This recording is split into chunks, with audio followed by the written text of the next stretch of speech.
You ask Tiger to solve. This deals with linear equations with one unknown. The final result is x equals -40.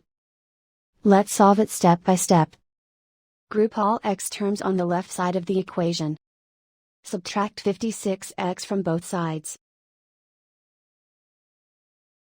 Group like terms.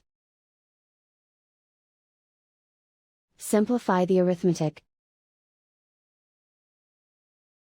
Group like terms. Simplify the arithmetic. Group all constants on the right side of the equation. Subtract 121 from both sides.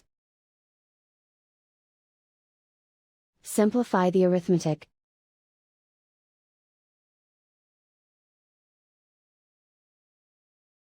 Isolate the x. Divide both sides by 4. Simplify the fraction. Find the greatest common factor of the numerator and denominator.